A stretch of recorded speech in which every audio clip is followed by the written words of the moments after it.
네, 지난주 해외 증시는 상당히 고전을 했습니다. 마지막 거래일까지도 유럽 증시 추가 하락이 나왔고 뉴욕 증시도 여러 가지 긍정적인 재료가 있었지만 상승하지 못했습니다. 넉 달러 최대 하락폭을 기록하면서 결국 부진한 상태에서 거래가 마무리가 됐는데요. 어떤 뉴스들도 체크해봐야 되는지 주말에 나왔던 뉴스들 정리해보겠습니다. 이투데이 민태성 부장 함께하겠습니다. 부장님 안녕하세요. 안녕하십니까. 네, 반갑습니다. 주말에 나왔던 중요한 뉴스들 헤드라인부터 좀 정리해 주시죠. 네, 지난 주말에도 미국 증시는 뚜렷한 방향을 찾지 못하면서 좀 흔들리는 모습을 나타냈습니다. 특히 은행 업종의 주가 흐름이 상당히 좋지가 못했습니다. 은행주가 급락하는 모습을 보였는데요. 업종 대표 은행들의 실적이 나온 가운데 수익성이 악화할 것이다라는 우려가 커진 것이 부담으로 작용했습니다.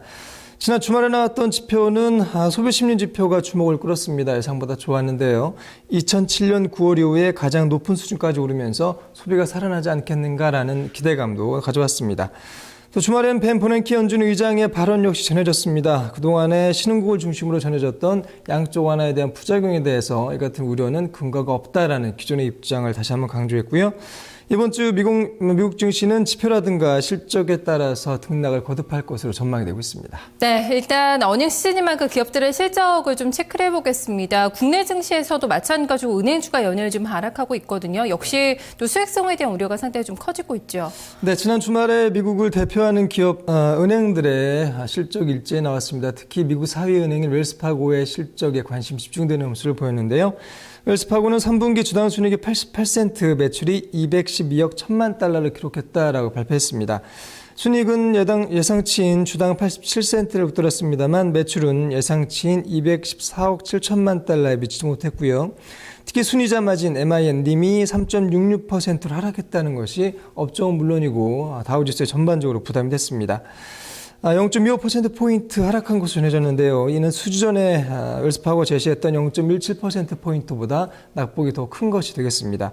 웰스파고의 주가는 2.64% 빠졌습니다. 네, 웰스파고 주가가 급락을 했습니다. JP 모건 체이스도 실적 이걸 좀 공개를 했죠. 내용 확인해 주시죠. 네, JP 모건은 실적을 내놨는데 역시 예상보다는 좋았습니다. 3분기 주당 순이익이 1.40달러를 기록했다라고 발표했고요. 매출은 251억 5천만 달러를 기록했다라고 공개했습니다. 두 수치 모두 월가의 전망을 상회하는 수치가 되겠습니다. 그러나 주가는 업종의 약세에 따라서 1.14% 빠지는 하락세를 면치 못했고요. 업종 대표 종목 중에서는 뱅크 오브 아메리카가 2.36%, 아메리칸 익스프레스의 주가 또한 1% 가까이 빠지면서 장을 마감했습니다. 네, 지표도 좀 괜찮게 나왔던 것 같습니다. 소비 심리가 예상보다는 호전된 것으로 확인이 됐죠. 네, 미시간 대학과 톰슨 로이터가 공동으로 발표하는 10월 소비 심리 지수는 예상보다는 좋았습니다. 예비치가 83.1을 기록을 해서 2007년 9월 이후에 가장 높은 수준을 기록한 것으로 밝혀졌습니다. 9월 확정치인 78.3에 비한다면 5포인트 상승한 수치가 되겠고요. 월가 예상은 78보다도 비교적 큰 폭으로 올랐습니다. 앞으로 6개월 뒤에 경기를 가늠할 수 있는 기대지수가 79.5를 기록하면서 9월 달에 73.5에 비해서 오른 점이 주목되는 부분이고요. 현재 경기에 대한 평가지수 역시 88.6을 기록하면서 9월 달에 비해 3포인트 정도 올랐습니다. 네, 그래도 최근에 미국 경제 물가에 대한 부담은 좀 없는 듯 했는데요. 생산자 물가가 좀 생각했던 것보다는 좀 높게 나왔더라고요, 또. 네, 노동부가 9월 생산자 물가지수 PPI를 공개했습니다. 1.1% 오른 것으로 집계가 됐습니다. 월가가 예상한 것은 0.8%였는데 예상보다 0.3%포인트 높았습니다. 지난 6월 이후에 4개월 연속 오름세를 이어간 셈이 됐는데요. 특히 전년 동기와 비교한다면 상승폭이 2.1%로 커졌습니다. 월가 예상은 1.8%에 비해 한 0.3%포인트 역시 상승폭이 높았습니다. 전문가들은 유가가 오른 것이 PPI를 끌어올렸다라고 평가하고 있는데요. 9월 달 에너지 가격은 4.7% 올랐고요. 그러나 식품과 에너지를 제외한 근원 PPI는 보합권에 머물러서 물가 부담이 크지는 않다라는 안도감도 가져왔습니다. 네, 이번 주에도 실적과 또 지표들이 많이 발표가 될 예정인데요. 또 잠시 후에 체크해 보도록 하겠습니다. 일단 버냉키 의장에서도 또 중요한 코멘트가 나왔더라고요. 양적 완화에 대한 신흥국들의 불만을 좀 제압하는 발언을 했죠. 네, 그렇습니다. 벤 버냉키 연준 의장이 일본은행과 IMF가 도쿄에서 개최한 세미나에서 기존의 양적 완화에 대한 비판 주장을 좀 반박하는 그런 발언을 내놨는데요. 양적 완화 정책이 신흥국 시장 경제에 비용을 부담할 것이다라는 증거는 어디에도 없다라는 입장을 밝혔습니다. 최근 IMF를 포함한 연구기관의 연구 결과는 선진국의 통화 정책이 신흥국의 자본 흐름에 지배적인 역할을 하는 요소는 아니다라는 점을 보여준다고 버냉키 회장은 강조했고요.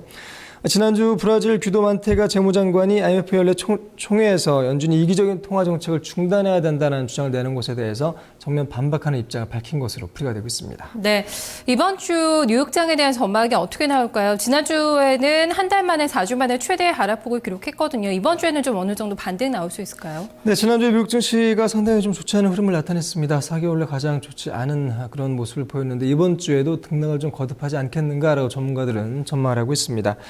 지난주에 미국 증시의 흐름은 주간 기준으로 6월 이후에 최악이었고요. 주요 지수 흐름을 살펴보면 다우지수가 한 주간 2.1% 빠졌습니다. S&P 500 지수가 2.2%, 나스닥 역시 2.9% 내렸고요. 역시 유로존의 차기 뇌관으로 불리는 스페인의 우려가 커졌다는 부분이 유럽은 물론이고 미국 증시에도 부담으로 작용한 것으로 볼 수가 있겠습니다.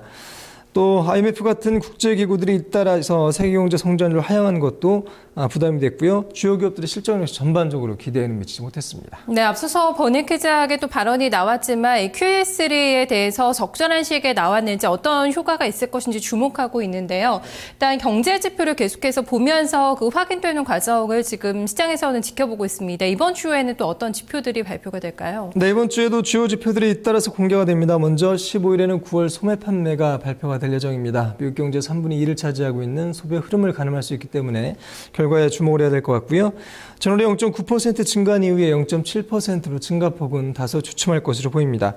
또 이날 10월 엠파이어 스테이트 지수가 나오고요. 8월 기업 재고 역시 발표가 됩니다. 16일에는 9월 CPI와 9월 산업생산이 발표되고 이번 주에 주요 주택 지표도 일제히 공개가 될 예정인데요. 17일에는 9월 주택 착공과 함께 9월 주택 허가 역시 발표를 앞두고 있습니다. 18일에는 9월 경기 선행지수와 8월 기존 주택 매매 결과가 나옵니다. 네, 미국에서는 이번 주가 또 실적 시즌의 정점이 될 것 같던데요. 어떤 전망, 좀 실적에 대해서 전망 나오고 있나요? 네, 이번 주에는 역시 주요 기업들의 실적 발표가 이어집니다. 전반적으로 전망은 썩 좋지가 못한데요. 톰슨 로이터에 따르면 지금까지 S&P 500 기업 중에 6%가 실적을 내놨는데 월가 예상을 상회하는 실적을 공개한 기업은 60%에도 미치지 못하는 것으로 집계가 되고 있습니다. 지난 4개분기 평균이 67%다라는 점을 감안해 본다면 결과가 좀 실망스럽다라고 볼 수가 있을 것 같고요. 이번 주에 주요 기업 중에는 10월 시티그룹이 실적을 내놓고 16일에는 골드만삭스와 인텔, IBM이 실적을 발표합니다. 17일에는 뱅크 오브 아메리카라든가 펩시코, 아메리칸 익스프레스 실적에 주목을 해야 될 것 같고요. 18일에 주요 기술주들이 일제히 실적을 내놓습니다. 버라이즌과 구글, 마이크로소프트, AMD가 실적을 발표할 예정입니다. 19일에는 허니웰과 맥도날드가 실적을 발표합니다. 네, 또 바쁜 한 주가 될 것 같습니다. 오늘 말씀 고맙습니다. 감사합니다.